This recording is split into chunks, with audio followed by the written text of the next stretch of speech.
कृष्णा। तो ये हम गोवर्धन जी का प्रणाम मंत्र बोलते हैं। नमस्ते गिरिराजाय श्री गोवर्धन नामिने अशेष क्लेश नाशाय परम आनंददायिने गिरिराज गोवर्धन की जय।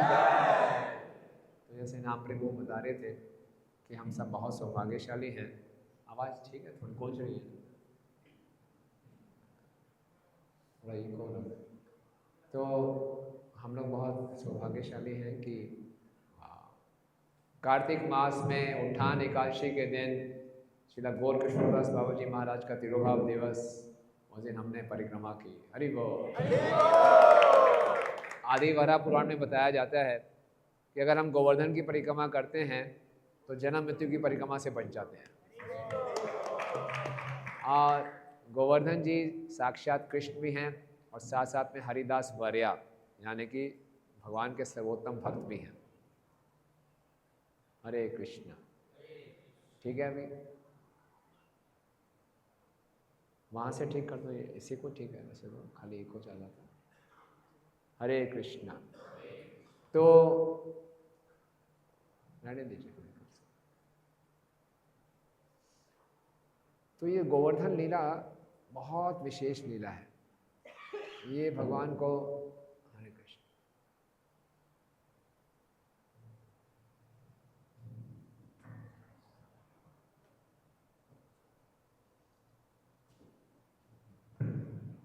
हरे कृष्णा। दिस इज बेटर, ये बेटर। तो गोवर्धन लीला बहुत विशेष लीला है। इसमें हमको बहुत सी शिक्षाएं मिलती हैं और भगवान की लीलाएं करने के कई प्रयोजन होते हैं। हमारे वरिष्ठ भक्त समझाते हैं कि भगवान की लीलाओं को हम 3 स्तर पे समझ सकते हैं। पहला स्तर है अधिदैविक यानी कि ट्रांसडेंटल। भगवान ने इस लीला में अपने भक्तों के साथ, पांचों रस के भक्तों के साथ एक साथ आस्वादन किया। पहले क्या होता था कि भगवान अगर गायें चराने जा रहे हैं तो साके रस में गौल वालों के साथ हैं, तो गोपियाँ जो माधुर्य रस में हैं वो बहुत इंतज़ार करती रहती हैं, प्रतीक्षा करती रहती हैं, वो चिंता करती रहती हैं कि भगवान कब वापस आएंगे। और वात्सल्य रस में यशोदा मैया भी राह देखते रहती हैं कब कृष्ण वापस आएंगे। तो अगर भगवान साके रस का आस्वादन करें तो वात्सल्य और माधुर्य का आस्वादन नहीं कर पाते, और अगर भगवान माधुर्य का आस्वादन करें, रासलीला करें, तो साके का आस्वादन नहीं कर पाते। जो ग्वाल वाल होते हैं पूरी रात प्रतीक्षा करते हैं कब सुबह होगी, हम कृष्ण के साथ गायें चराने जाएंगे, है ना। गायें भी जो भगवान के साथ दास्य रस में वो भी प्रतीक्षा करती रहती हैं। तो एक साथ पांचों रस के भक्तों का आस्वादन नहीं कर पाते। गोवर्धन लीला में भगवान ने पांचों रस का एक साथ आस्वादन किया। तो ये भगवान का एक अधिदैविक ट्रांसडेंटल कारण है, उस दृष्टि से देख सकते हैं। फिर एक होता है अधिभौतिक। अधिभौतिक मतलब इस लीला से हम क्या प्रचार कर सकते हैं, दूसरों को क्या समझा सकते हैं। तो इसमें भगवान ने स्थापित किया ब्रजवासियों के माध्यम से, अगर मेरी भक्ति करनी है तो अब व्यभिचारिणी भक्ति करनी है एक्सक्लूसिवली, यानी कि कृष्ण की भक्ति कर रहे हैं, साथ देवी देवताओं को भी पूज रहे हैं। भगवान ने बोला नहीं, ब्रजवासी सबसे उन्नत भक्त हैं, उनके द्वारा मुझे सही उदाहरण स्थापित करना है। तो भगवान ने इंद्र का यज्ञ बंद करवाया कि किसी देवी देवता पर निर्भर रहने की आवश्यकता नहीं है, हमें देवी देवताओं को पूरा आदर देना है, लेकिन प्रेम किससे करना है, कृष्ण से। भक्ति किसकी करनी है, कृष्ण की। तो भगवान ने ये स्थापित किया, अधिभौतिक कारण है। फिर है अधिदैविक, आध्यात्मिक। आध्यात्मिक मतलब मेरे लिए इसमें क्या सीखने को है, ये बहुत विशेष है। तो इस लीला में किन किन लोगों ने भाग लिया, ब्रजवासी थे और इंद्र थे और गोवर्धन थे, ठीक है ना। गोवर्धन को भी बहुत आनंद आया, भगवान की छोटी बड़ी स्पर्श हो रही थी, ऊपर से इंद्र के इतने प्रहार हो रहे थे, गोवर्धन को कुछ भी महसूस नहीं हुआ। जितना मर्जी पूरे वज्र से भगवान ने, इंद्र ने कितने ही पर्वतों के पंख काट दिए थे, लेकिन गोवर्धन को असर ही नहीं हुआ, एक घास का तिनका भी नहीं हिला। पूरा तूफान आया, सब कुछ हुआ, लेकिन गोवर्धन आराम से आनंद में है। क्यों, कृष्ण का स्पर्श हो रहा था। तो वो भी एक ट्रांसडेंटल कारण है। लेकिन जो आध्यात्मिक कारण है कि हमें क्या सीखना है, वो हम इंद्र के चरित्र से सीख सकते हैं। जो इंद्र हैं भगवान के बड़े विशेष भक्त हैं। इस लीला में कोई असुर नहीं है बाकी लीलाओं में असुर है, अगासुर का वध, बकासुर का वध, अरिष्टासुर का वध, असुरों का वध हो रहा है। और उन असुरों के वध से हमारे आचार्य बताते कौन सा अनर्थ हमारे हृदय में खत्म हो जाएगा। लेकिन इस लीला में कोई असुर नहीं है, सारे भक्त हैं। गोवर्धन भी भक्त हैं और ब्रजवासी भी परम भक्त हैं और इंद्र भी भक्त हैं। लेकिन इंद्र हमें बहुत कुछ सिखा रहे हैं, ठीक है। और जब हम इंद्र के विषय में चर्चा करेंगे तो गलती से भी हमें इंद्र जी के प्रति अपराध नहीं करना। इंद्र जी की स्थिति हमसे बहुत उन्नत है, बहुत उन्नत है ना। क्यों? उनके द्वारा भगवान उदाहरण स्थापित कर रहे हैं कि हमें ऐसा नहीं करना चाहिए ना। जैसे प्रभुपाद बताते हैं, नई नई बहू आए उसको कैसे ठीक करती है सास, बेटी को डांट के ना। उसी ढंग से इंद्र के माध्यम से भगवान हमें सिखा रहे हैं, भैया बच के रहना। इंद्र का मान बढ़ा हुआ था, हमें से किसी का मान बढ़ा होगा उसका भागवतम में चर्चा होगी कि रुक्मिणी कृष्णदास का बहुत मान बढ़ा हुआ था, फिर ऐसे भगवान ने भंग किया। नहीं, हमारा तो हमारा मान बढ़ता है, भगवान ऐसे काटते हैं बस, लेकिन उसकी चर्चा शास्त्रों में नहीं होगी। इंद्र जैसी पर्सनैलिटी का भी किसी ढंग से गर्वित हो गए और कैसे भगवान ने उनके साथ डील किया, बहुत कुछ सीखने को मिलता है, बहुत लेसन हैं, सुंदर लेसन हैं। तो उसकी चर्चा करेंगे क्योंकि उससे हम आइडेंटिफाई कर पाएंगे, राइट। लेकिन हमारी जो यात्रा है अभी, हमारी बुरा ना माने, हमें से अधिकांशता भक्तों की मानसिकता इंद्र जैसे है ना। और दूसरी तरफ ब्रजवासियों की मानसिकता है। हमारे जीवन का लक्ष्य क्या है, हमारी मानसिकता कैसी होनी चाहिए? तो इंद्र की मानसिकता से ब्रजवासियों की मानसिकता की यात्रा है हमारी साधना भक्ति, ठीक है ना। इससे ऊपर उठना है, यानी कि इंद्र की मानसिकता में पूरा जीवन रहना है। हमने अगर भगवत धाम जाना है तो ब्रजवासी बनना पड़ेगा। इंद्र की मानसिकता के साथ भगवत धाम नहीं जा सकते, स्वर्ग लोक तक जा पाएंगे, ठीक है। तो बहुत ज़रूरी है कि इस मानसिकता से हम ऊपर उठें। तो हम जानते हैं कि इंद्र को बहुत गर्व हो गया था और भगवान ने लीला की इंद्र के गर्व का खंडन करना है। भगवान से किसी का गर्व सहन नहीं होता। ऐसा नहीं कि भगवान की ईगो हर्ट होती है। भगवान इंद्र का जो गर्व खंडन कर रहे थे, भगवान इंद्र की रक्षा कर रहे थे। इस लीला में भगवान ने ब्रजवासियों की भी रक्षा की और इस लीला में भगवान ने इंद्र की भी रक्षा की। क्या हुआ? फोकस रखिए हाँ, क्या है? तो देखिए कलयुग है, इतना डिस्ट्रैक्शन फुल ऑफ डिस्ट्रैक्शन। थोड़ा सा दिख जाए हम तुरंत डिस्ट्रैक्ट हो जाते हैं।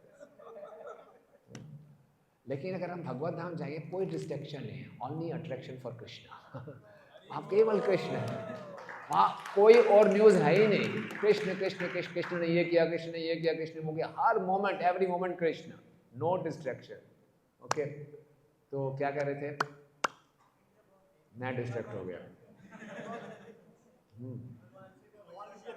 भगवान से किसी का गर्व सहन नहीं होता। भगवान हमेशा अपने भक्तों की रक्षा करते हैं। कौन ते पति जाना ही नाम है भक्ता प्रणश्यति।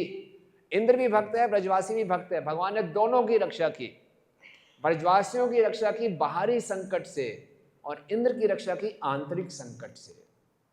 आंतरिक संकट बाहरी संकट से बहुत ज्यादा खतरनाक था। बाहरी संकट था ब्रजवासियों के पास, तूफान था, ठंडी ठंडी हवाएं चला दी थी, हाथी के बूंद के समान बूंदें गिर रही थी, संवर्तक बादल जो प्रलय के समय इस्तेमाल होते उसका उपयोग हो रहा था। बहुत बड़ा संकट था, लेकिन ब्रजवासियों को पूरा विश्वास था कृष्ण हमारी रक्षा करेंगे। किसी ने नंद महाराज से लड़ाई झगड़ा नहीं किया, आपकी वजह से हमें सहना पड़ रहा है, आपका बेटा बड़ा नादान है, चंचल है, उसकी बात क्यों मानी आपने? किसी ने ऐसा नहीं किया। सबको भगवान की रक्षा सुरक्षा में पूरा विश्वास था। लेकिन उनसे बड़ा संकट था इंद्र का, क्योंकि इंद्र का घमंड बढ़ रहा था, प्राइड आ रहा था, जो कि भक्त के लिए बहुत बड़ी कैलेमिटी है, बहुत बड़ी कैलेमिटी है। क्योंकि इसी प्राइड के कारण, इसी अहंकार के कारण हम लोग अपराध करते हैं, और यही अपराध है जो हमारी भक्ति को ढक देता है ना। बहुत बहुत जन्मों तक हमें प्रेम प्राप्त नहीं होता। बहु जन्मे यदि करे श्रवण कीर्तन तदो न पाई कृष्ण पदे प्रेम धन। और बद्ध जीव के अंदर प्राइड क्यों बढ़ता है?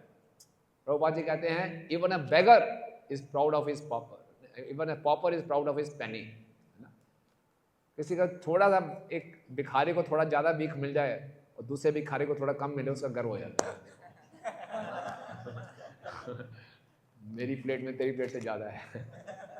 हम सब का थोड़ा सा कोई हमारी तारीफ कर दे, हमें लगता है मैं तो इससे बेहतर हूँ, ये क्या है ना, we look down upon others, और यहीं से अपराध शुरू होता है। इसलिए बहुत सावधान। इसलिए इंद्र को भगवान रक्षा करना चाहते थे। भगवान चाहते हैं कि इंद्र भक्ति में बना रहे, इसलिए भगवान ने इंद्र की घमंड का हनन किया। इसी ढंग से भगवान हमारा भी चाहते हैं कि हमारी भक्ति बनी रहे, इसलिए हमारे भी भगवान गर्व का खंडन करते रहते हैं, राइट। तो इंद्र की भी रक्षा की भगवान ने, ब्रजवासियों की भी रक्षा की, तरीका दोनों अलग अलग था। ये भगवान की विशेषता है। ओके, तो हम चर्चा करेंगे ये प्राइड के ऊपर कि प्राइड के इफेक्ट्स क्या होते हैं, सिम्टम्स क्या होते हैं, ताकि हम भी पहचान जाए, है ना। कई बार गलत फहमी हो जाती है कि मैं थोड़ा विनम्र ज़्यादा हो गया हूँ और लगता है प्राइड कभी कभी आती है ना। और इफेक्ट्स क्या हैं, सिम्टम्स क्या हैं, दूसरा कारण क्या है, ताकि हम इसको रोक सकें। और तीसरा, इंद्र ने बड़ी सुंदर प्रार्थनाएं की, उससे हम क्या सीखेंगे और कैसे हम इसे निवारण करेंगे, ठीक है। तो पहले प्राइड के क्या क्या इफेक्ट्स होते हैं हम देखते हैं। सबसे पहला इफेक्ट जो प्राइड से या घमंड से होता है, इंद्र को हमने देखा, इंद्र को बड़ा गुस्सा आ गया कि ब्रजवासियों ने यार यज्ञ भंग कर दिया, छोटे बालक के कहने पर। इंद्र को लगा ब्रजवासियों का घमंड बड़ा हुआ है,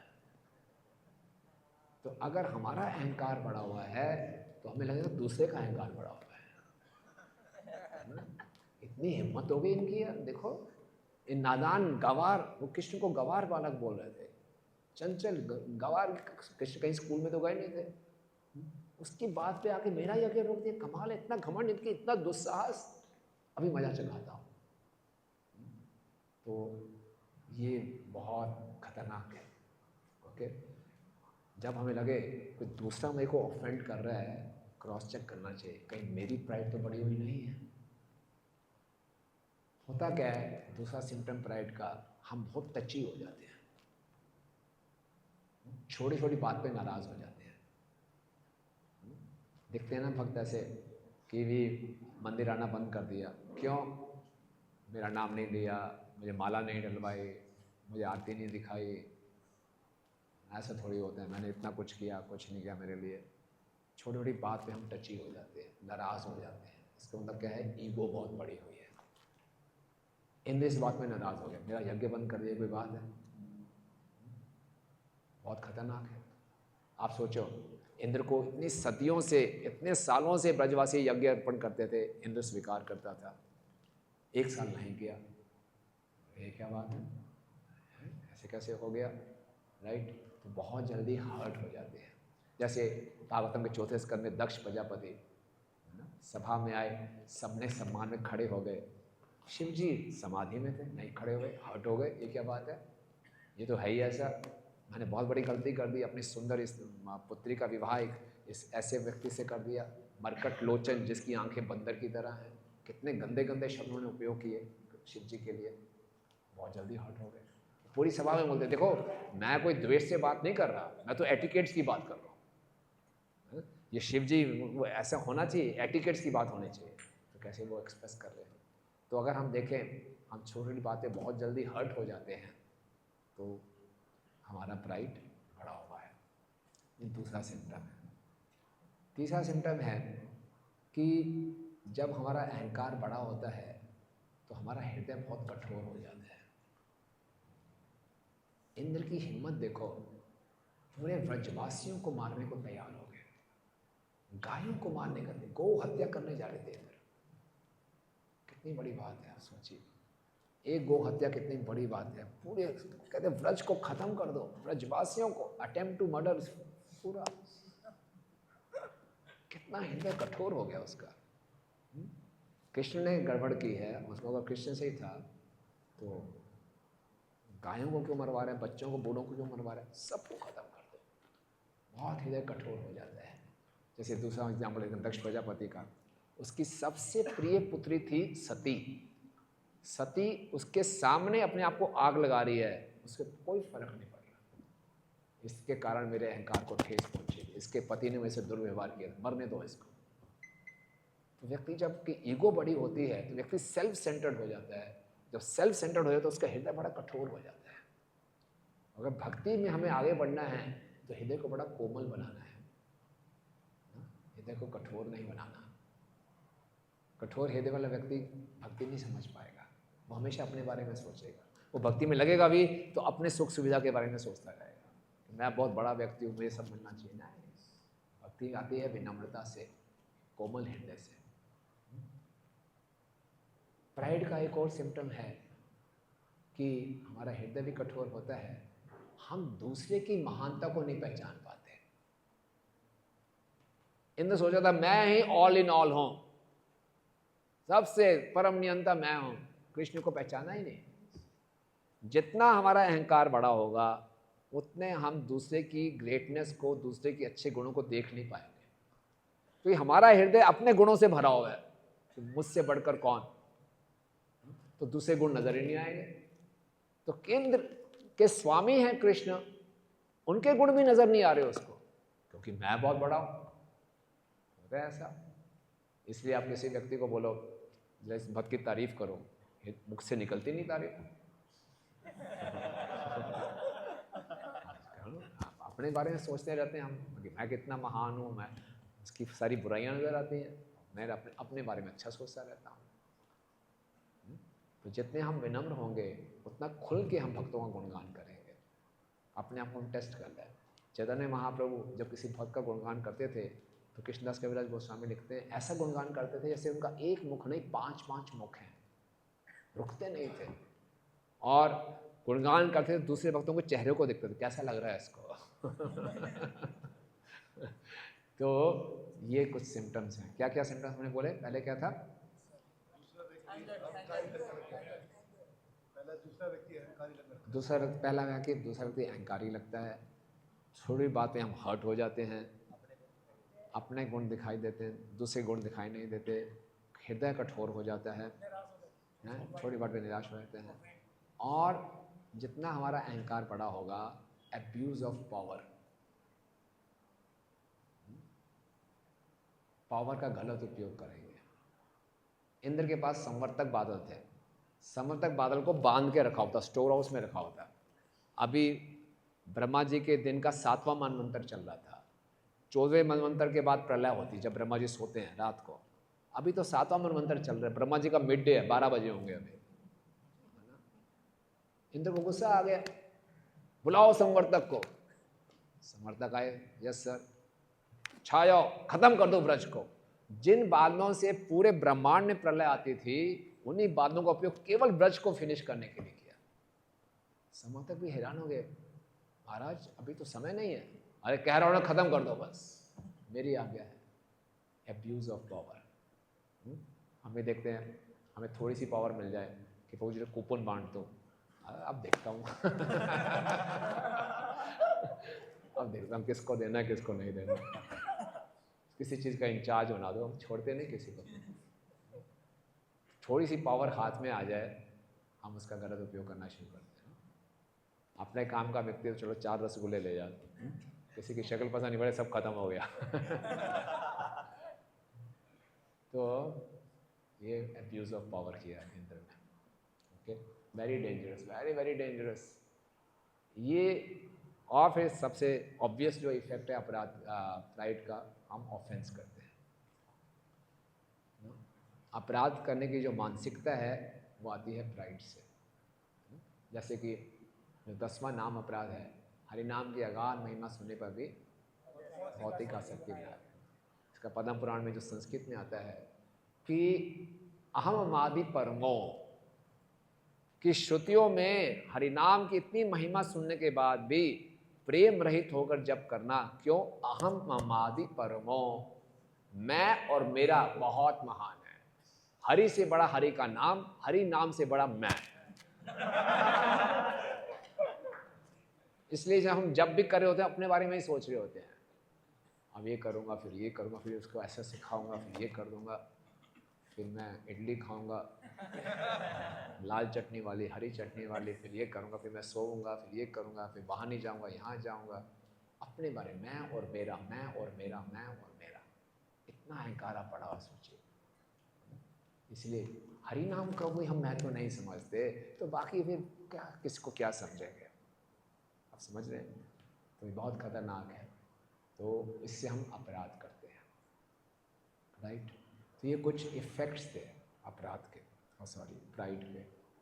अब ये प्राइड जनरेट कैसे होती है ना? तो इसका सबसे मुख्य कारण होता है जब हम कृपा को भूल जाते हैं।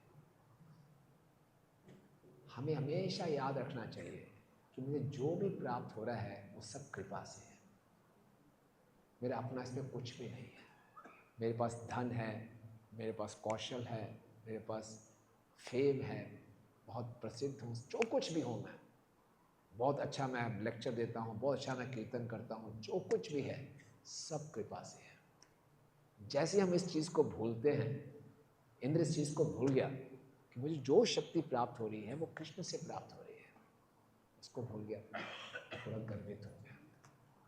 हमारे साथ भी ऐसा होता है, हम इसको भूल जाते हैं, ओके, और फिर चाहते हैं कि हमें आदर मिले, सब कुछ मिले, राइट। एक बार परम पूजनीय गौर किशोर दास बाबा जी, परम पूज्य गौर किशोर महाराज जो परम पूज्य राधा गोविंद साईं महाराज के शिष्य थे, आप में से काफ़ी भक्त उनसे मिले नहीं होंगे, काफ़ी साल हो उनका तिरोभाव हुआ, काफ़ी यंग एज में वो चले गए थे, बहुत सुंदर भागवत कथा करते थे। तो एक बार ये कहीं गुजरात में गए थे, तो इसी मंदिर में भागवत कथा की क्लास थी, बहुत सुंदर क्लास थी। बाद में सब भक्तों ने उनको घेर लिया, तो उस टेम्पल के जो प्रेसिडेंट थे वहीं खड़े हुए थे, तो देखते रहे। बाद में उन्होंने महाराज से अपने दिल की बात कह दी, महाराज मैं भी रोज़ क्लास करता हूँ, मेरे को तो कोई पूछता भी नहीं है, आप आते हैं अपने क्लास की, सब लोग आपका गुणगान कर रहे हैं, अच्छा नहीं लग रहा, साफ साफ बोल दिया, समझ नहीं आ रही बात। तो महाराज ने बोला चिंता मत करो, ये लोग मुझे आदर नहीं दे रहे हैं, ये भागवत कथा को आदर दे रहे हैं। अगर आप भी अच्छा भागवत संदेश देंगे उसको आदर मिलेगा, मुझको आदर नहीं मिल रहा। जब मैंने ये शुरू कर दिया कि मुझे आदर मिल रहा है तो मैं गया, मैंने भागवत का संदेश दिया, भागवत का आदर कर रहे हैं। इंद्र को इंपॉर्टेंट पोस्ट मिले थे, वर्षा को नियंत्रित करो, है ना, उस पोस्ट को आदर मिल रहा है, इंद्र को आदर नहीं मिल रहा। कोई भी आएगा उस स्थान पे, उस पोस्ट पे, वो वर्षा को कंट्रोल करेगा, उसको आदर देंगे, उसके लिए यज्ञ करेंगे। ये बोले मैं महत्वपूर्ण हूँ, वो गड़बड़ है। हम ये सोचना शुरू करते हैं। फिर उन्होंने एग्जाम्पल दिया, बोले गांव में एक धोबी था ना, धोबी की बेटी थी, एक गधा भी रखा होता, धोबी की संपत्ति थी। बेटी का विवाह हो गया, घर में वो बेटी लड्डू गोपाल जी की पूजा करती थी। बेटी ने बोला पिताजी को ससुराल में लड्डू गोपाल जी भिजवा दो। तो धोबी ने क्या किया, गधे के ऊपर सिंहासन बनाया, लड्डू गोपाल जी को बिठाया, भेज दिया गधा को। गधा इतना बुद्धिमान था, जानता था कहाँ जाना ससुराल से। तो जब गधा एक गांव से दूसरे गांव में जा रहा था, रास्ते में जितने भी लोग थे, जैसे भगवान बैठे सब प्रणाम करते थे। गधे को लगा क्या हाल है भैया, सब प्रणाम क्या बात है, कितने अच्छे लोग हैं। तो वहाँ पहुँच गया ससुराल में, वहाँ बेटी ने लड्डू गोपाल जी रख लिए। जब वापस आ रहा था लड्डू गोपाल जी थे नहीं, अब उसी गांव से फिर निकल रहा था, अब सोचा फिर प्रणाम करेंगे, कोई प्रणाम कर ही नहीं रहा। गधे हो गए क्या है, कितना अहंकार बढ़ गया इन लोगों का, प्रणाम ही नहीं कर रहे, पहचाना नहीं क्या मुझे इन्होंने, तो कोई प्रणाम ही नहीं कर रहा, लगता पहचाना नहीं है, भूल गए। तो गधा सब लोग बैठे हुए थे, उनके बीच में घुस गया, नीचे नीचे मेरे प्रणाम करो, सबने खूब पिटाई की। तो हमें कभी नहीं भूलना चाहिए। हम हो सकता है कुछ बड़ा काम कर दें भक्ति में, बहुत बड़ा प्रचार कर दें, बहुत भक्त इकट्ठे कर लें, बहुत किताबें बांट दें, बहुत धन इकट्ठा कर लाएं, हाँ, ये नहीं सोचना चाहिए कि मेरे कारण हो रहा है, मुझे क्यों, मुझे सम्मान नहीं मिल रहा। जो कार्य हो रहा है भगवान के और गुरु की कृपा से, उसको सम्मान मिल रहा है। ये बड़ी जल्दी हम गलत फहमी हो जाती है। इसीलिए कभी भी कृपा को नहीं भूलना चाहिए, और जो भी हमें सम्मान मिल रहा है इत्यादि मिल रहा है, वो सब उस पोस्ट को मिल रहा है, उस कार्य को मिल रहा है, मुझे नहीं मिल रहा, ठीक है ना। और जो गर्व बढ़ता है हमारा, इंद्र का गर्व इसलिए बढ़ा, इंद्र सोच रहा था कि यज्ञ मेरा अधिकार है। तो हमें जो कृपा प्राप्त होती है, कृपा को हम अपना अधिकार मान लेते हैं, ये कृपा है। हमें रोज प्रसाद मिलता है, हम प्रसाद को प्रसाद नहीं मानते, अधिकार मानते हैं। अरे क्या बना दिया, रोज वही बनाते हो, ये बनाओ वो बनाओ। हम सोचते हैं हमारा अधिकार है भाई, रोज शाही पनीर होना चाहिए, रोज फ्रूट क्रीम हो जाए, रोज टिंडे खिलाते हो, क्या बात है। हमें बैंगन नहीं चाहिए, हमें ये चाहिए, है ना? नहीं, हमें जो प्राप्त हो जाए उसको प्रसाद के रूप में, प्रसाद है ये, कृपा है, कृपा के रूप में स्वीकार करना चाहिए। हम भूल जाते हैं, रोज हमें वो चीज़ प्राप्त हो तो हम भूल जाते हैं, है ना? एक गांव में एक व्यक्ति के पास गाय थी, तो उसको कहीं जाना था, तो उसने अपने पड़ोसी को गाय दे दी कि इसकी देखभाल करना। गाय दूध देने वाली थी, तो पड़ोसी का परिवार बड़ा खुश हो गया, अब तो दूध पिएंगे। नहीं, पड़ोसी जो व्यक्ति था बड़ा समझदार था, वो दूध निकालता था, घर वालों को नहीं देता था, सड़क के कुत्ते को दूध पिलाता था। तो उसकी पत्नी बच्चे लड़ाई करते थे, क्या है, बोले चुप रहो। दूध निकालता था गाय से, कुत्ते को पिलाता था, घर वालों को नहीं देता था। 1 महीने के बाद गाय का मालिक आ गया, गाय वापस ले गया। गाय वापस ले गया, कुत्ते ने भौंकना शुरू कर दिया, दूध कहाँ है? बोले देखा, अगर कुत्ते की जगह आपको दूध पिलाता है, ऐसे आप भौंक रहे होते।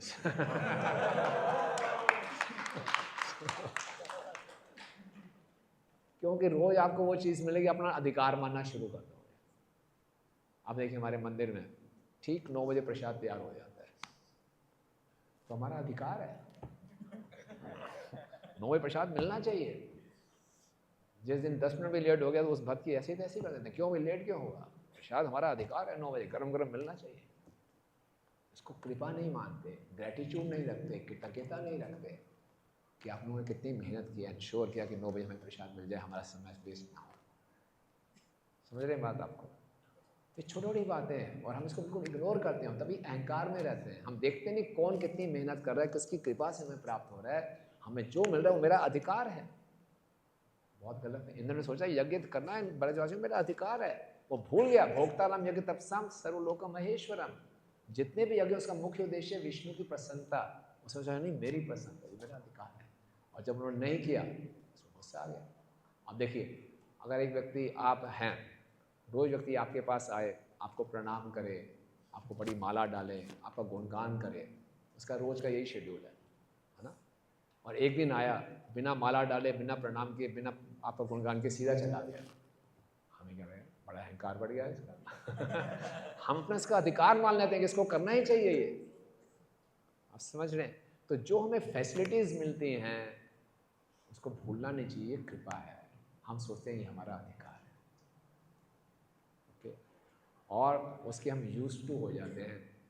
जैसे एक छोटे बच्चे को बहुत ज़्यादा फैसिलिटीज दे दो, पफ्ड अप हो जाता है।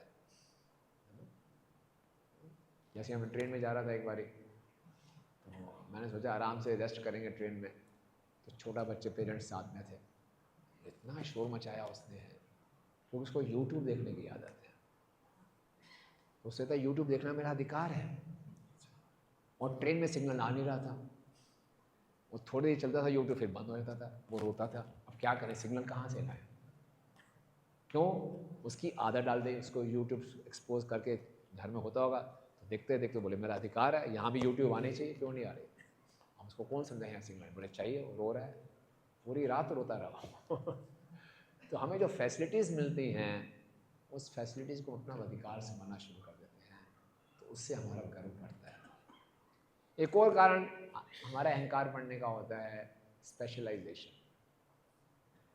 कई बार अपने आप को बहुत स्पेशलिस्ट मान लेते हैं किसी फील्ड में, है ना, कि मैं इस फील्ड में बहुत स्पेशलिस्ट हूँ, एआई में बड़ा स्पेशलिस्ट हूँ, सॉफ्टवेयर में बहुत स्पेशलिस्ट हूँ, कुकिंग में बहुत स्पेशलिस्ट हूँ, ड्रेसिंग में बहुत स्पेशलिस्ट हूँ, तो मेरे समान कोई नहीं है, ऐसा लगता है हमें, तो अहंकार बढ़ जाता है।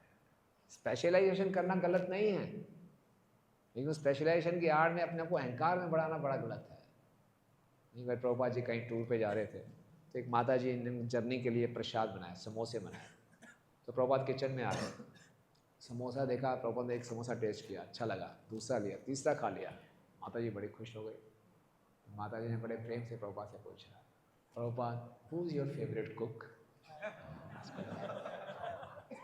प्रभुपाद ने बोला no one, myself only. तो मैंने सीधा अहंकार काटा। तो कई बार हमें लगता है कि मैं बहुत स्पेशलिस्ट हूँ किसी फील्ड का, मेरे से बढ़कर वो कोई होगा नहीं, तो उसमें हमारे अहंकार बढ़ते हैं, राइट। और कारण होता है कि हमें अगर कोई फैसिलिटीज़ मिलती हैं तो हमें उसको शेयर करना चाहिए। हम शेयर नहीं करते हैं तो सोचते मेरा एक्सक्लूसिव राइट है इसके ऊपर। हमें समय बाई चांस भगवान की कृपा से, हमारे प्रारब्ध कर्मों से हमें बहुत धन मिल रहा है, बहुत यश मिल रहा है, कुछ कौशल है हमारे अंदर, तो जो हमारे को प्राप्त हो उसको हम शेयर करें। ये मेरा नहीं है, सबका है, बांटें उसको, ये भगवान का दिया हुआ है, इसको बांटें। अपने पास तक रखते हैं तो बोले मेरा ही है और मैं इसको भोग करूँगा और मेरा अहंकार बढ़ाता है, तो उसको हम शेयर करें।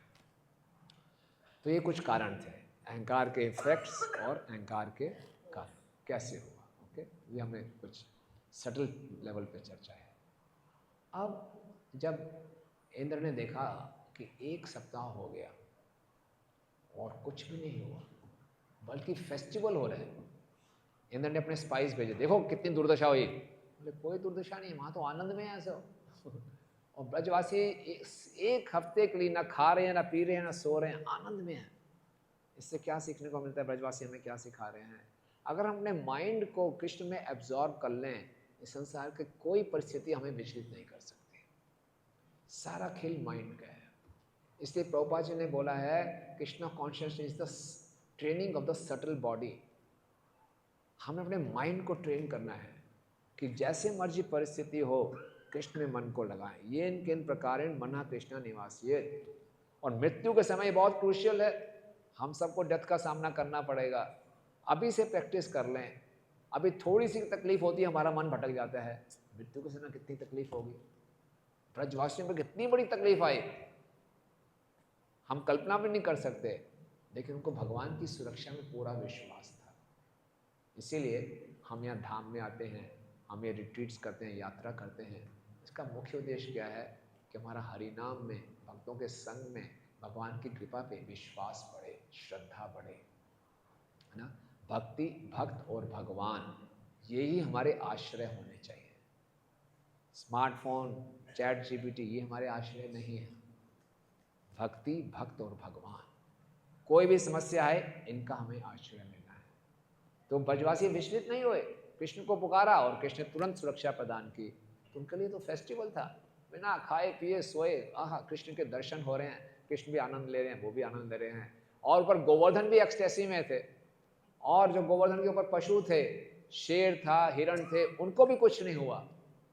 सब कुछ फर्स्ट क्लास, भगवान ने पूरा सिस्टम चला रखा। सुदर्शन चक्र चल रहा था, जो पानी गिर रहा था वो सूख रहा था। आसपास अनंत शेष जी ने पूरे वॉल्स बना ली थी, पानी अंदर नहीं आ रहा था। और गोवर्धन को जब उठाया था भगवान ने, अगर समझ लीजिए ये सोफ़ा है, इसको उठाएंगे तो नीचे कचड़ा मिलेगा ना, है ना। किसी पर्वत को उठाएंगे तो नीचे सांप मिलेगा, मिट्टी विट्टी मिलेगी, नहीं। जब भगवान ने गोवर्धन को उठाया था, नीचे बहुत सुंदर गुफाएं थी, सब मणियों से बनी हुई, जवाहर से बनी हुई, सुंदर वातावरण था, सब कुछ बढ़िया था, फर्स्ट क्लास चल रहा था।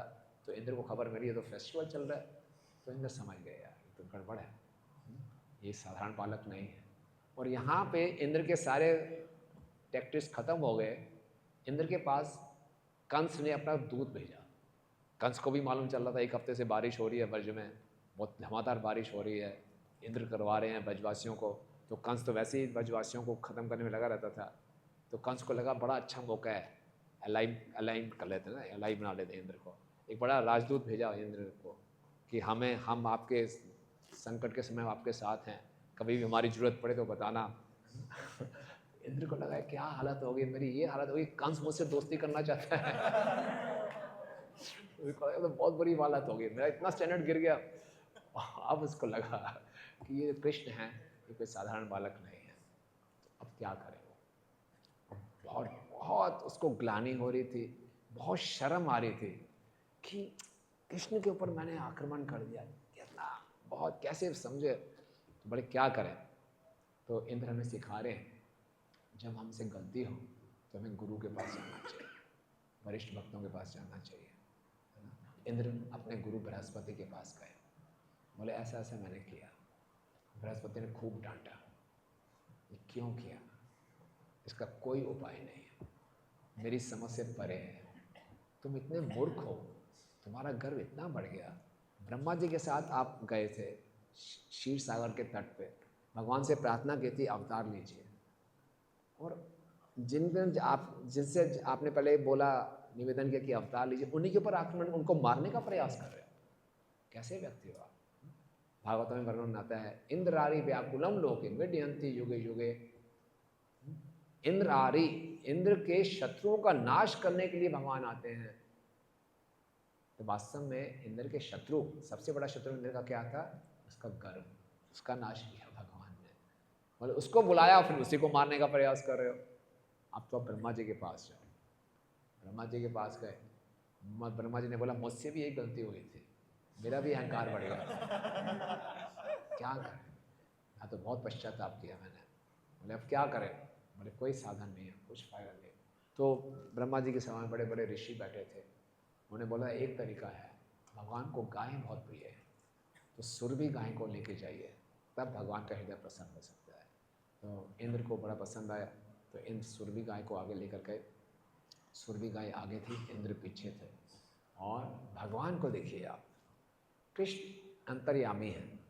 कृष्ण जानते हैं क्या हो रहा है, बृहस्पति, ब्रह्मा जी, ऋषियों में क्या बातचीत हुई है। इंद्र मेरे पास आएगा क्षमा मांगने के लिए सुरभि गाय को लेकर। तो भगवान का चरित्र देखिए, और भगवान हमें सिखा रहे हैं कि हमारे से कोई जूनियर है, वो कुछ गलती करता है तो उसके प्रति क्या एटीट्यूड होना चाहिए, है ना? हम लोग एज ए जूनियर भी रोल प्ले करते हैं, एज ए सीनियर भी रोल प्ले करते हैं। तो हमारे जूनियर से कुछ गलती हो गई, अपराध हो गया, पाप हो गया, तो हमें कैसे उसके साथ डील करना चाहिए। तो भगवान को मालूम था इंद्र आने वाला है। भगवान ने ये नहीं सोचा अब मजा चखाऊंगा इसको, मुझे गवार बोला था, मुझे अनपढ़ बोला था, अब दिखाऊंगा, अब आया ऊँट पहाड़ के नीचे, अब इसकी ऐसी तैसी करता हूँ। नहीं नहीं नहीं, भगवान ने कहा कि इंद्र क्षमा मांगने आ रहा है, तो भगवान सब ग्वाल बालों से दूर एक एकांत स्थान पर चले गए। भगवान इंद्र का अपमान नहीं करना चाहते थे, वो भक्त हैं, आप समझ रहे हैं? अगर किसी भक्त को हमने करेक्ट करना है तो पब्लिक में नहीं करना चाहिए, उसको ह्यूमिलेट नहीं करना चाहिए, तुमने ये किया वो किया, नहीं नहीं नहीं, बहुत ही सेंसिटिविटी के साथ डील करना चाहिए। चाहे कोई हमारा जूनियर भी है, इंद्र भगवान से बहुत जूनियर हैं, लेकिन कृष्ण उनको बहुत संवेदनशीलता के साथ करेक्ट करेंगे। ऐसा नहीं कि उसको बहुत डांटेंगे, फटकारेंगे, उसको बुरा हाल कर देंगे, नहीं नहीं नहीं, ये हमारी मैच्योरिटी दिखाता है, राइट? भक्तों के समाज में कैसे करेक्ट करना है, ये भी एक साइंस है। अगर हम सीनियर हैं तो हमें ये अधिकार नहीं है कि किसी के प्रति अपराध करते हैं। ऐसा नहीं कि जूनियर सीनियर के प्रति अपराध करता है, सीनियर भी जूनियर के प्रति अपराध कर सकता है। कोई सीनियर जूनियर नहीं है। आत्मा कोई बैच नंबर होता है क्या? आत्मा का कोई बैच नंबर नहीं है, आत्मा तो सनातन है।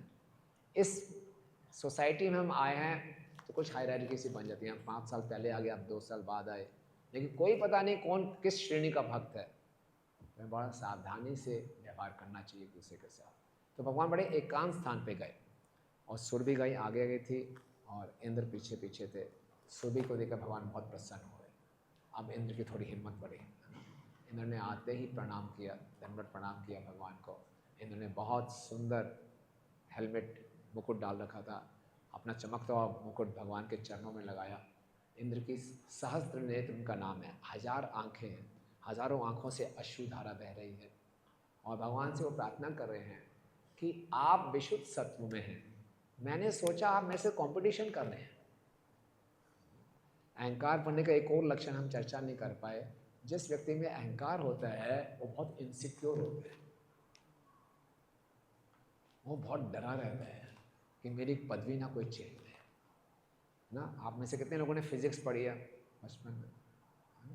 फिजिक्स में लॉ ऑफ ग्रेविटी होता है ना, अगर सेंटर ऑफ ग्रेविटी हाई है तो हम स्टेबल होंगे, अनस्टेबल होंगे, अनस्टेबल हो जाएंगे। तो अगर हमारा अहंकार बढ़ा हुआ है, हम बड़े अनस्टेबल रहते हैं कि अभी गिरा अभी गिरा। ये भी हर किसी को अपना कॉम्पिटिटर के रूप में देखते हैं, है ना? इसलिए बड़े इनसिक्योर हो जाते हैं। इसलिए समाज में हर व्यक्ति डरा हुआ है एक दूसरे से, ना? ये मेरे को, ये कहीं मुझे एक्सेल तो नहीं कर लेगा। तो बोला मैं आपसे कंपटीशन के रूप में आपको देख रहा था, लेकिन मुझे नहीं मालूम था, आप तो विश्व सत्व में, आप में कंपटीशन की भावना कहाँ आएगी।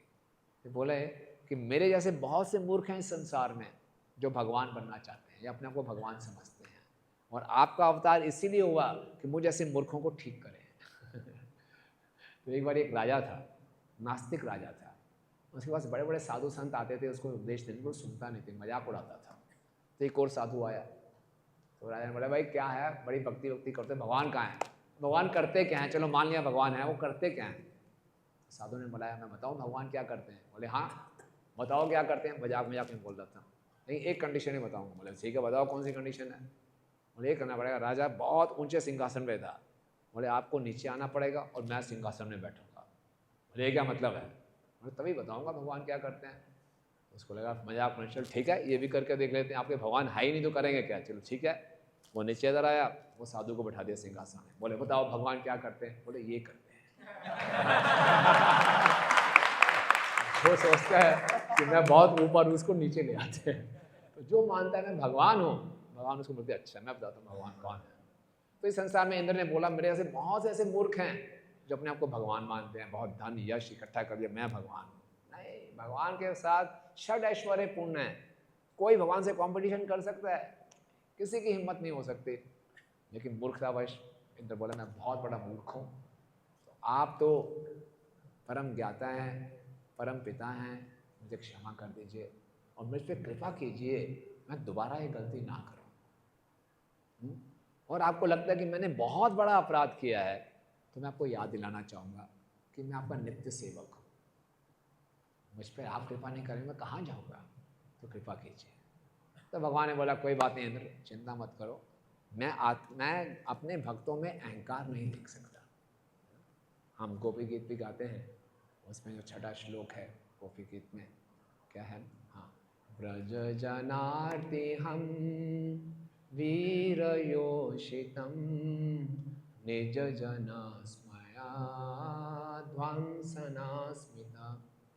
कि निज जना स्मया, अपने भक्तों में स्मया अहंकार भगवान नहीं देख सकते। उसको कैसे ध्वंस करते हैं, मुस्कुरा के। भगवान की मुस्कुराहट यही होती है, ये क्या सोच रहे हैं अपने आप को। मेरे होते बोलते मैं भगवान हूँ। तो भगवान की मुस्कान से ही भगवान के भक्तों का अहंकार खत्म हो जाता है। तो भगवान ये देख नहीं सकते, उनकी भलाई के लिए। ऐसा नहीं कि भगवान को कोई कंपटीशन महसूस होता है, भगवान को थ्रेट महसूस होता है ये आगे बढ़ जाएगा, ना ना, ये मूर्ख जीव है, अहंकार में गिर जाएगा तो और गिरेगा। जितना अपने आप को ऊंचा मानेगा उतना वो नीचे गिरेगा, जितना अपने आप को नीचे मानेगा वो ऊंचा चढ़ेगा। ये हमारे ऊपर निर्भर है। तो भगवान कहते हैं मैं इसलिए अवतार लेता हूँ आपकी गलत मानसिकता को ठीक करने के लिए, राइट। और फिर भगवान ने बोला मैं आपको पद से नहीं हटाऊंगा, आप जाइए सेवा कीजिए, बट इस अहंकार से बचिए। तो इंद्र वापस चले जाते हैं खुशी खुशी। अब इंद्र ने माफ़ी तो मांगी, लेकिन जितने अच्छे ढंग से मांगनी चाहिए थी वो नहीं मांगे। इसमें हमारे आचार्य विश्वनाथ चक्रवर्ती ठाकुर बहुत सटल पॉइंट निकाल के लाते हैं। बोले इंद्र ने जो माफ़ी मांगी उसको डर था। एक तो माफ़ी मांगे कि मुझसे गलती हुई, ये था ही था, लेकिन माफ़ी मांगने का मुख्य कारण था इंद्र को डर। किस चीज़ का डर, कि मेरी पोस्ट ना चली जाए। हम लोगों से भी गलती होती है, गलती मान लेते हैं, लेकिन मुख्यतः अंदर भय ये होता है जो मेरा भी प्रेजेंट स्टेटस है ये मुझसे छीन ना लिया जाए। इसलिए प्रभु क्षमा कर दो, क्षमा कर दो मतलब पोस्ट मत छीनना।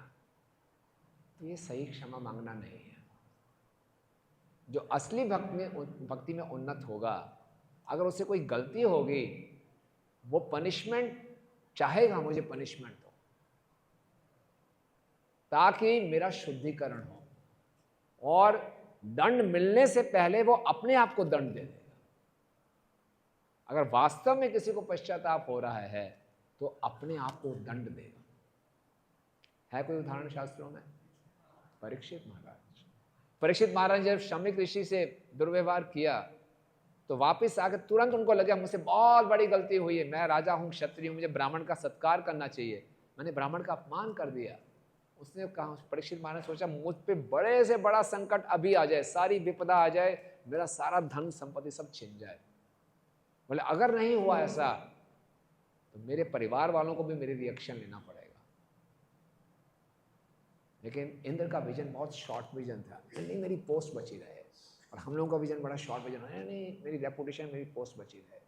नहीं, अगर हम गलती स्वीकार कर रहे हैं तो हमें बोलना चाहिए मुझे पनिशमेंट दीजिए, तो मैं अपने आप को पनिशमेंट दूंगा। इसी ढंग से भक्ति सिन्हा स्वामी ठाकुर महाराज को देखते हैं। 3 साल की उम्र में आम खा लिया था बिना भोग लगाए। भक्ति सिन्हा ठाकुर ने डांटा नहीं, लेकिन तब से अपने आप को पनिशमेंट दी, मैं जीवन भर आम नहीं खाऊंगा। नहीं, करेक्टर है, ये चरित्र है। इसी ढंग से हम देखते हैं बिल्व मंगल ठाकुर, जानते हैं बिल्व मंगल ठाकुर की कथा ना, अपनी आंखें फोड़ दी।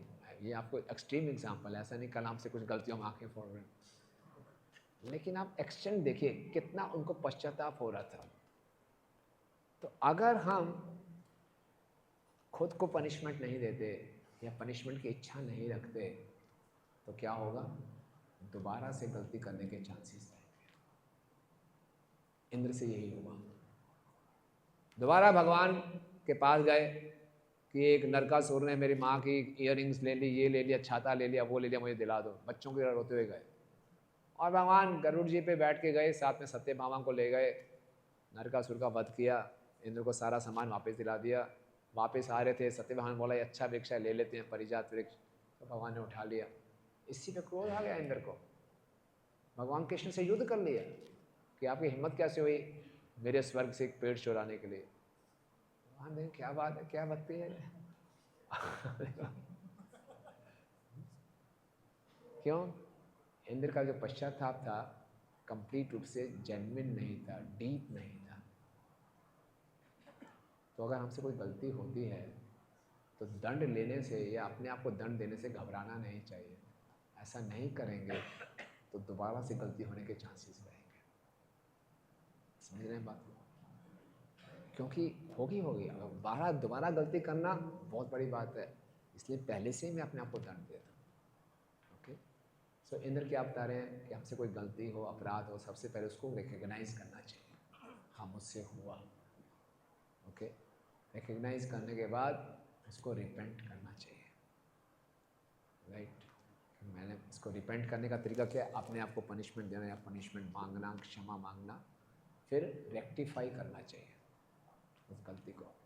और रिमेंबर, हमेशा याद रखना चाहिए मुझसे गलती हुई थी। होता क्या है, अगर मुझसे कोई गलती हुई, थोड़ी सी मैंने पनिशमेंट दी, सब ठीक हो गया, लेकिन मैं अपनी गलती को भूल जाऊंगा। भूलना बड़ा आसान है हम सबके लिए। संसार में रहते हैं, फिर से हमारी कुछ अचीवमेंट्स होंगी, फिर से हमारा लोग गुणगान करेंगे, मैं अपने को समझने लगूँगा हाँ मैं बहुत विशेष हूँ, और जो मैंने गलती की है उसको मैं भूल जाऊँगा। गलती को रिपीट नहीं करना, लेकिन भूलना जरूर है, याद जरूर रखना है। ना रिपीट करना है ना भूलना है। ओके, ये हम करें, ये हमारे लिए सेफ्टी है। हम सबसे गलतियाँ होंगी ही होंगी। बद्ध जीव का एक लक्षण है टू कमिट मिस्टेक्स। हमसे गलतियाँ होंगी ही होंगी, लेकिन गलती जब हो जाए तो हमें उसको पहचानना है, उसके लिए जेन्युइन रिपेंटेंस करनी है, उसको रेक्टिफाई करना है, और उसको कभी भूलना नहीं है। उससे हमारे पाँव ज़मीन पे रहेंगे। लेकिन बहुत जल्दी हमारे पाँव उड़ जाते हैं हवा में, और एक बार हवा में उड़ गए तो हम पता नहीं क्या क्या कर सकते हैं। तो कभी गलती भूले ना और कभी रिपीट ना करें। जगाई मधाई का चैतन्य महाप्रभु ने उद्धार किया, सारे पाप खत्म कर दिए। जगाई मधाई को महाप्रभु ने आलिंगन किया, महाप्रभु का स्वर्णिम शरीर काला हो गया। महाप्रभु ने बोला मैंने आपके सारे पाप ले लिए हैं, लेकिन अब दोबारा पाप मत करना। और जगाई मधाई नहीं हो जावा, हरी बोल हो गया, सारे पाप खत्म हो गए, बढ़िया। नहीं, वो तुरंत बोल रहे थे नहीं हमें कुछ करना है। मधाई बहुत पश्चाताप कर रहे थे, मैंने नित्यानंद प्रभु के ऊपर आक्रमण किया, कितना नित्यानंद प्रभु ने माफ कर दिया। नहीं नहीं नहीं, मुझे कुछ सजा चाहिए। वो नित्यानंद प्रभु के पास गया, मुझे कुछ, मैंने इतना बड़ा पाप किया, मैंने आप पे आक्रमण कर दिया, आपने मेरी रक्षा की। नित्यानंद प्रभु ने जब बहुत रिक्वेस्ट किया हमसे, तो फिर नित्यानंद प्रभु ने बोला ठीक है, आप इस घाट में सेवा, घाट की सफाई करो।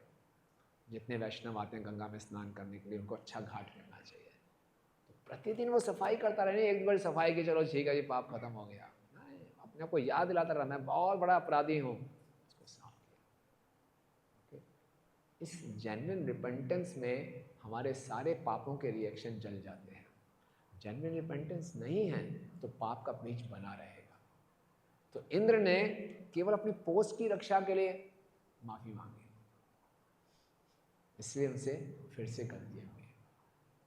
ओके, तो ये हमें सीखना है और बहुत सुंदर ये एपिसोड है, हम सबको बहुत शिक्षा प्रदान करता है कि हम सबके अंदर भी इंद्र की मानसिकता है।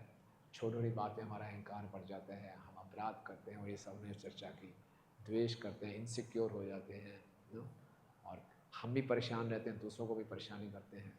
इससे हम आराम से बच सकते हैं अगर हम अपने अंदर कृतज्ञता और विनम्रता को अनुकूल करें।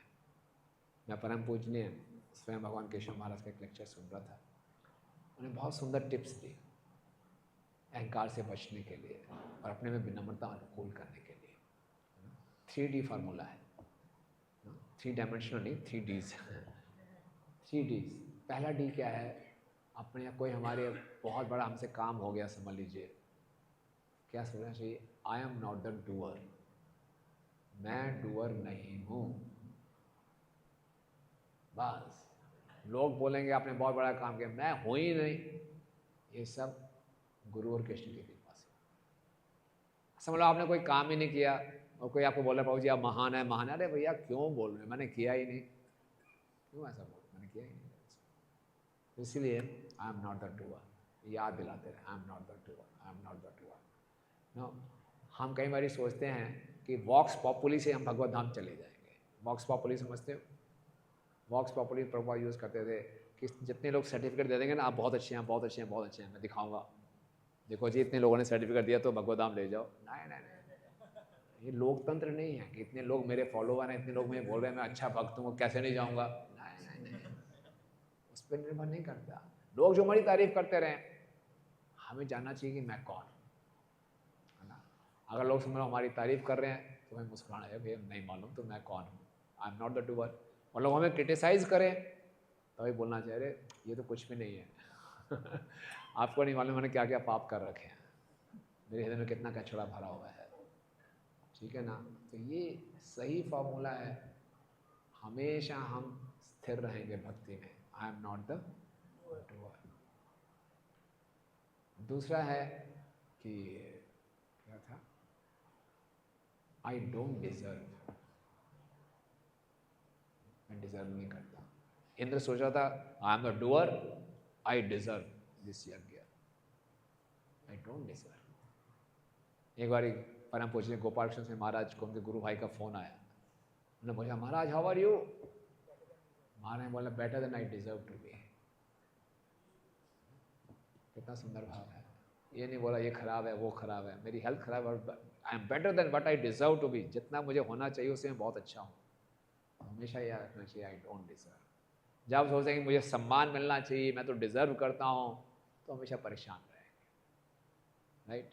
और तीसरा है आई एम दास, हमेशा याद दिलाएं कि मैं हमेशा दासों का दास हूँ। इंद्र ये भूल गए थे कि मैं दास हूँ, इंद्र सोच रहे थे मैं ऑल इन ऑल हूँ, मैं परम बॉस हूँ। ओके, तो ये 3 चीज़ें हम याद रखेंगे तो इंद्र की मानसिकता से हम बच सकते हैं। और हमें ब्रजवासियों की मानसिकता को अनुकूल करना है। ब्रजवासियों की क्या मानसिकता है? ब्रज का मतलब होता है चलना। किसके हिसाब से चलना? कृष्ण की योजना के अनुसार चलना। ब्रजवासियों की अपनी योजना थी, इंद्र के लिए यज्ञ करेंगे, कृष्ण आए क्या कर रहे हो, बंद कर दो। कृष्ण ने कर्म मीमांसा सिद्धांत दिया, तो नंद महाराज कन्विंस हो गए, फिलॉसफी से नहीं, प्रेम से। जब बालक कह रहा है मान जाते हैं। कितना बड़ा खतरा मोल ले लिया, कितना बड़ा खतरा। वो वैश्य हैं, वर्षा पर निर्भर करते हैं, नंद महाराज ने समझाया भी, फिर भी कृष्ण कहते हैं नहीं बंद कर दो। ठीक है बंद कर देते हैं, फ्लेक्सिबल। तो ब्रजवासी बनना है तो हमें अपने माइंड को फ्लेक्सिबल बनाना पड़ेगा। अभी मेरा माइंड बहुत रिजिड है, जो मैंने सोच लिया वैसे ही करूँगा, नहीं, मैं तो केवल गुरु साधित शास्त्र के अनुसार चलूँगा, जैसे वो आदेश देंगे अपने आप को वैसे मोल्ड कर लूँगा। तो कृष्ण ने बोला बंद कर दो, बंद कर दिया। बाद में प्रॉब्लम भी आई तो ऐसा नहीं कृष्ण को बोला क्या करवा दिया, मरवा दिया आपने फालतू में, नहीं ना, कृष्ण रक्षा करो, कृष्ण रक्षा की, और कितना आनंद आया सबको। इसीलिए हमारे सारी योजनाएं भगवान विफल करते हैं कई बार हमें टेस्ट करने के लिए। और हम भी देखें हमारी सटल बॉडी कितनी रिजिड है। आजकल लोग जिम में जाते हैं ना, एक्सरसाइज करते हैं कि बॉडी फ्लेक्सिबल हो जाए, तो कृष्णा कॉन्शियसनेस है सटल बॉडी को फ्लेक्सिबल बनाने के लिए। कैसे बनेगी फ्लेक्सिबल? आप योजनाएं बनाएंगे, होंगी नहीं योजनाएं। कोई वरिष्ठ भक्त आ जाएगा, ये मत करो, ये करो, अरे ये क्या है, तब देखना चाहिए हमारा रिएक्शन क्या है। बड़ा गुस्सा आता है, मैंने प्लानिंग किया, मैंने इतनी मेहनत किया, सब क्यों कर रहे हो? इसका मतलब बहुत रिजिड सटल बॉडी है। अगर ब्रजवासी बनना है तो फ्लेक्सिबल सटल बॉडी। यस, आप गुरु की इच्छा तुरंत करेंगे, अच्छा ये इच्छा तुरंत करेंगे, ये करना चाहिए। इसकी प्रैक्टिस कर रही है। ये साधना भक्ति मतलब खाली 16 माला 4 नियम नहीं है, ये बेसिक्स है। ये अच्छे ढंग से करेंगे तो हमारा माइंड फ्लेक्सिबल होगा। लेकिन नोट करते रहना है कि मुझे फॉल्स ईगो से रियल ईगो की तरफ जाना है। इंद्र दिखा रहा है फॉल्स ईगो, ब्रजवासी दिखा रहे हैं रियल ईगो, और हमारी यात्रा फॉल्स ईगो से रियल ईगो की तरफ है। तो हमें इंद्र के लक्षणों को छोड़कर ब्रजवासियों के लक्षणों को जीवन में अनुकूल करना है। लेकिन हम चाहते हैं नहीं जी, हम इंद्र की मानसिकता से ब्रजवासी बनना चाहते हैं। हाइब्रिड मॉडल, आज का हाइब्रिड का ज़माना है कि इंद्र की मानसिकता रहे और ब्रजवासी बनो। संभव है? नो। तो अगर ब्रजवासी बनना है तो हम वैसे हमें सटल बॉडी, अपने मन को इतना फ्लेक्सिबल बनाना पड़ेगा कि जैसे आदेश आए अपने आप को मोल्ड करना है, खुशी खुशी मोल्ड करना है। Anything and everything for Krishna. कुछ भी और हर हद तक जाने को तैयार है ब्रजवासी, वो हमने करना है। ये अचानक नहीं होगा, ये प्रैक्टिस इस जीवन में हो या कई जीवन लगेंगे। मन तो वही चलेगा हमारा, ग्रॉस बॉडी को छोड़ते रहेंगे, मन चलता रहेगा। तो कितना मन को इस जीवन में फ्लेक्सिबल बना लेंगे, अगले जीवन में वहाँ से शुरुआत होगी। तो सारा कृष्णा कॉन्शियसनेस मन को प्रशिक्षित करने के लिए है। तो हमेशा अपने आप को भक्तों के संग में रखें। कई बार हमारा अहंकार इसलिए भी बढ़ जाता है, अभी ये कारण ध्यान में आया कि हम अपने आप को अपने जूनियर्स में घेर के रखते हैं, जो हमेशा हमारी आरती उतारते रहते हैं। उनका कर्तव्य है, वो सही है, वो उनकी गलती नहीं है। वो बोलते हैं प्रभु जी अब मेरा जीवन बचाया, मैं बहुत बुरी आत्मा हूँ, ठीक है बचाया, ठीक है मैं माध्यम बन गया। लेकिन अगर हम इक्वल्स का और सीनियर्स का संग नहीं कर रहे तो अहंकार बढ़ जाएगा। हमें लगेगा इतने लोग बोल रहे हैं, सच्ची होगा? सब थोड़ी झूठ बोलेंगे। मेरे YouTube पे इतने लाइक्स आ रहे हैं, इतने फॉलोवर्स हैं, सब बोल रहे हैं, वाह वाह कर रहे हैं, तो कुछ तो बात ठीक हो, कुछ तो इसमें होगा ना। तो इसीलिए हमेशा अपने आप को कोशिश करनी चाहिए वरिष्ठ भक्तों का संग लें, इक्वल्स का जरूर संग करें। क्योंकि हो सकता है आप बहुत बड़ा प्रोग्राम करके आ रहे हो, लोग आपको गुणगान कर रहे हैं, वापस भक्तों के संग में आएंगे, वो सीधा लेवल कर देते हैं। क्या गंदगी मचा के चले गए आप, इसको ठीक करो पहले। तो अच्छी बात है, भक्त लोग बिना पूछे हमारी बहुत सी सेवा करते हैं। क्या? ईगो काटते हैं हमारी। तो हो सकता है भक्तों के संग में कुछ डिस्कम्फर्ट हो, ईगो हर्ट हो, इसको सहन कर लेना चाहिए, हमारे सुधार के लिए। भगवान हर भक्त के जीवन में बताऊँ कैसे रक्षा करते हैं। यहाँ तो भगवान ने इंद्र के जीवन में पर्सनल इंटरफेयर किया, हमारे जीवन में भगवान पर्सनल इंटरफेयर नहीं करते। हमारा इंद्र वाला स्टेटस नहीं है, किसी भक्त के माध्यम से इंटरफेयर करवाते हैं। चलो इसकी ईगो कटवानी है, इसको एक से दूसरे की ईगो कटवाते, दूसरे उसकी ईगो कटवाते हैं। सब एक दूसरे को पॉलिश कर रहे हैं। आयुर्वेद में एक दवाई है जिसका नाम है साफी, सुना है आपने? कैसे होती है पीने में वो? उसका पर्पस क्या होता है? खून साफ करना। तो हम सबके जीवन में भगवान ने एक एक साफी छोड़ रखी है जो हमें कुछ ना कुछ हमें हर्ट करता रहेगा यहाँ वहाँ से। क्यों? खून साफ हो जाए, हृदय साफ हो जाए। तो घबराना नहीं चाहिए, मैं साफी नहीं पीऊँगा, मत पियो, खून गंदा रहेगा। वो सटल बॉडी को ट्रेन कर रहा है, फ्लेक्सिबल हो जाओ, सहन करना सीखो, विनम्र बन जाओ। तो ये ऐसे सर्कमस्टांसेस को वेलकम करना चाहिए। भक्ति सिद्धांत ठाकुर महाराज बताते हैं कि बीवेयर ऑफ फ्लैटरर्स, जो कि बहुत तारीफ करें, बड़े सावधान हो जाओ, खतरा है।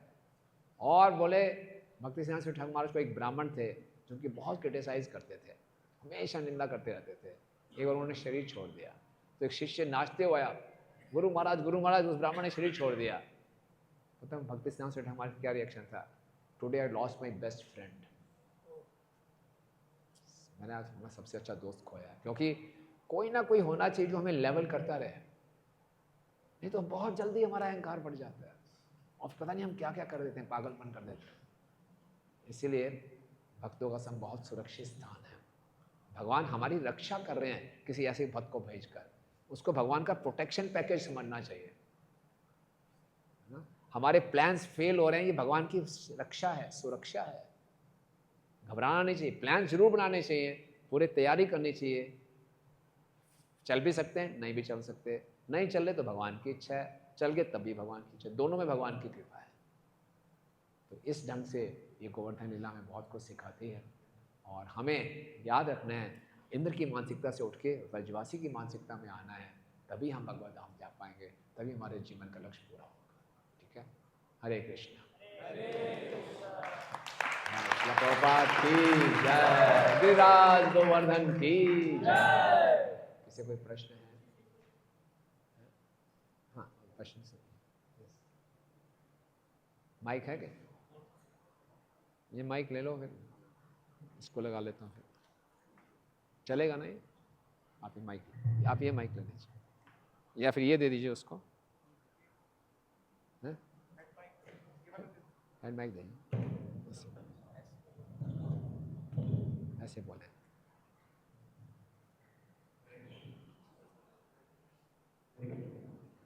हरे Krishna. Privilege to be in your presence here. मुझे जैसे आप प्राइड के बारे में बता रहे थे, पिछले लेक्चर से रिलेट कर पा रहा था, जिसमें आप बता रहे थे कि जब हम संस्था से जुड़ते हैं तो हमें एक टाइटल मिलता है दास का, और धीरे धीरे जैसे ज़्यादा टाइम स्पेंड करते हैं तो हम अपने आप को प्रभु समझना शुरू कर देते हैं, तो धीरे धीरे हम अपने आप को महाप्रभु समझना शुरू कर देते हैं। तो इस तरह से जब हम भक्तों के संग में आते हैं तो एक एटीट्यूड धीरे धीरे बनता है कि मुझे प्राथमिकता मिलनी चाहिए, मुझे प्रायोरिटी मिलनी चाहिए। जो दासत्व का एटीट्यूड है वो मुझे के लिए आता है, बट उसमें भी बहुत ज़्यादा अप्स एंड डाउन्स होते हैं, तो इसको लाइफ में किस तरह से बनाए रखें इस एटीट्यूड। थैंक यू, बहुत अच्छा प्रश्न है कि हम यहाँ दास बनने आए थे, लेकिन धीरे धीरे बॉस बन जाते हैं, बॉसों के बॉस बनना शुरू कर देते हैं, और कोई हमें दास करके पुकारता नहीं है, सब प्रभु प्रभु कह के पुकारते हैं। फिर प्रभु जी कहते हैं, बहुत हम सोचते हम प्रभु ही हैं, स्वामी ही हैं, तो बहुत खतरा है। इसीलिए हमेशा कैसे दास की भावना में रहें, ये सब कृपा से होगा।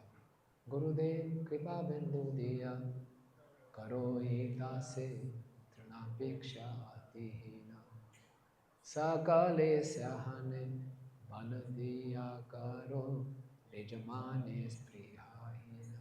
बिना कृपा के नहीं होगा, इसलिए यहाँ पर आए हैं वृंदावन में, गोवर्धन में, यही प्रार्थना करें कि मैं अपने अंदर दासों का दास का भाव अनुभव कर सकूं। प्रभुपाद कहते हैं this is the top most achievement, इस संसार की सबसे बड़ी उपलब्धि है अपने आप को दासों के भाव में लाना। अगर ये भाव हमारे में आ गया, हमारा भगवत धाम जाना सुनिश्चित है। ये सबसे बड़ा भाव है, इतना आसान नहीं है, ये खाली कृपा से आएगा। तो पहले इसके लिए इच्छा को विकसित करना है, इसके महत्व को समझना है। हम समझते हैं ये थ्योरेटिकल है, ये थ्योरेटिकल नहीं है। बिना इसके गाड़ी आगे बढ़ेगी नहीं भक्ति की, बिना इस चेतना के हमसे अपराध होंगे ही होंगे। इसलिए सबसे बड़ी उपलब्धि भक्ति की है अपने आप को दासों को दास मानना, और ये हमारी सिंसियरिटी पर निर्भर करता है, हमारी प्रार्थनाओं पे जब कृपा आएगी तो ये भाव आएगा। हम कोशिश करते रहे।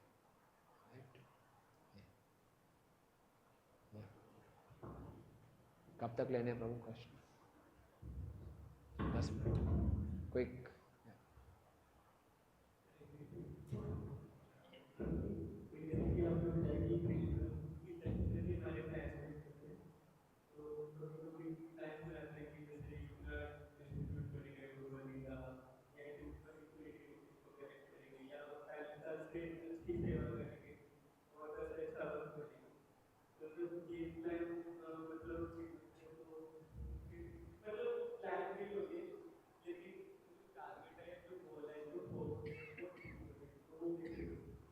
गोल पूरा नहीं होता, टारगेट लेके।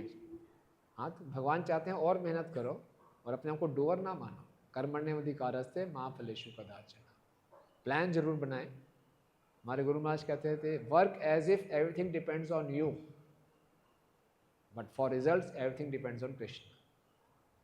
And pray as if everything depends on Krishna. Work as if everything depends on you and pray as if everything depends on Krishna. तो काम में मेहनत पूरी करें, लेकिन परिणाम के लिए भगवान से प्रार्थना करें, जो वो देंगे उसको स्वीकार करें। ठीक है ना? Thank you.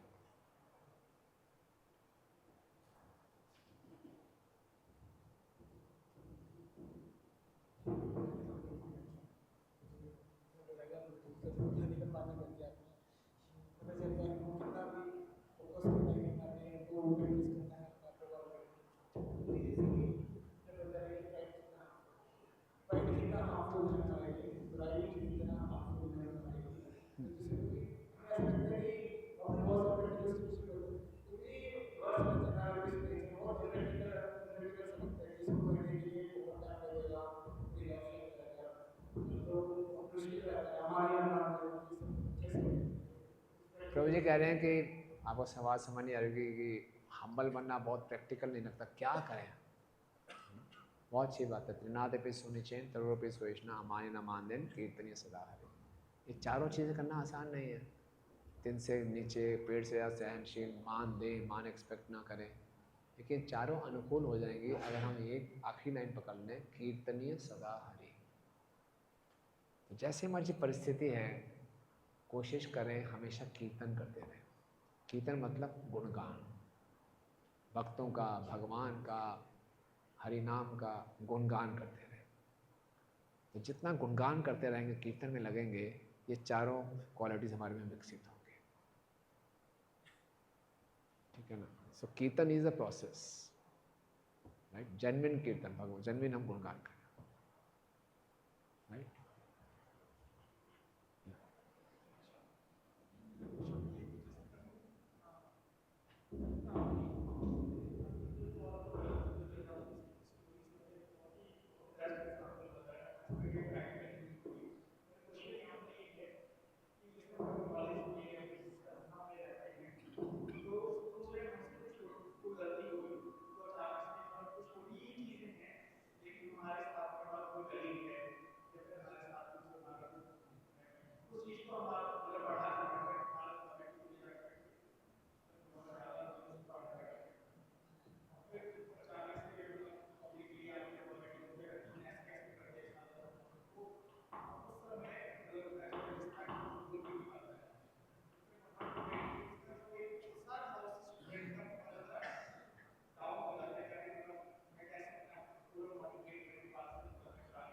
तो किसी अथॉरिटी ने हमें गलत डांट दिया, हमने थोड़ी सी गलती की, किसी ने बहुत बड़ा रिपोर्ट कर दिया, सबके सामने हमें डांट दिया, तो हम क्या करें? हमारा उत्साह खत्म हो जाता है। ये प्रश्न है।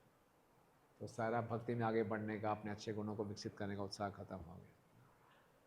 कोई बात नहीं, ऐसा होता है, क्योंकि हम सब लर्निंग स्टेजेस में हैं। लेकिन याद रखना चाहिए, ultimately Krishna is a controller.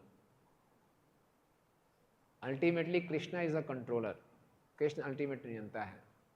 अगर किसी ने मुझे गलत रिपोर्ट कर दी और किसी ने मुझे गलत डांट दिया सबके सामने, कृष्ण की नॉलेज में है तभी हो रहा है ये सब। उसका मतलब कृष्ण मुझे कुछ सिखाना चाहते हैं, इसको स्वीकार करें। मैं ऐसा नहीं करूँगा, लेकिन मेरे साथ हो रहा है, मेरे कर्म हैं, इसको स्वीकार करें।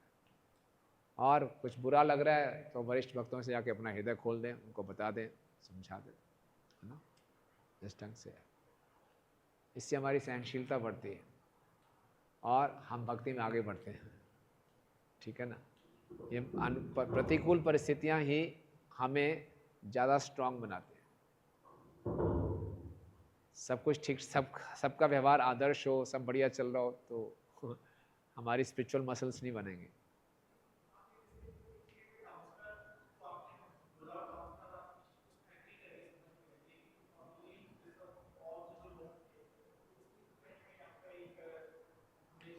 कोई खराब नहीं होता, चिंता मत करो। अगर आप जेन्युइन हैं, सिंसियर हैं, कृष्णा विल एंश्योर कि आपकी कीर्ति स्थापित होगी। चिंता मत कीजिए। भगवान करने वाले हैं ऐसा, ठीक है ना। उस चक्कर में नहीं फंसना कि मैं अपनी इमेज को अब ठीक करूँगा, कैसे अपने आप ठीक होगा। आप सिंसियरली प्रोसेस को फॉलो कीजिए। Krishna will ensure. कृष्ण का नाम है कि कीर्ति वर्धनम, वो भक्तों की कीर्ति को बढ़ाते हैं, इसकी चिंता मत कीजिए, ठीक है ना। प्रभुपाद जी जब ब्रज में आए, बहुत से प्रभुपाद के गुरु भाई ने उनको क्रिटिसाइज़ किया, ब्रजवासियों ने क्रिटिसाइज़ किया, प्रभुपाद ने परवाह नहीं की, जो ठीक काम था स्वीकार कर लिया। एक बार गुरु माँ को किसी भक्त ने बताया कि ये लोग मुझे बहुत क्रिटिसाइज़ करते हैं, उल्टी सीधी अफवाहें फैला रहे हैं। गुरु माँ ने बोला कोई बात नहीं, अगर इसमें कुछ सच है तो अपने आप को सुधार लो, अगर झूठ है तो रहने दो, बस ठीक है।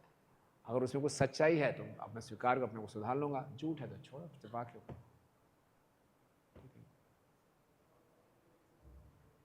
Thank you. तो विल स्टॉप हेयर, काफ़ी समय हो गया। आप सब भक्तों का बहुत बहुत धन्यवाद। गिरिराज गोवर्धन की, जगत गुरु श्रील प्रभुपाद की, गौर प्रेमानंदे।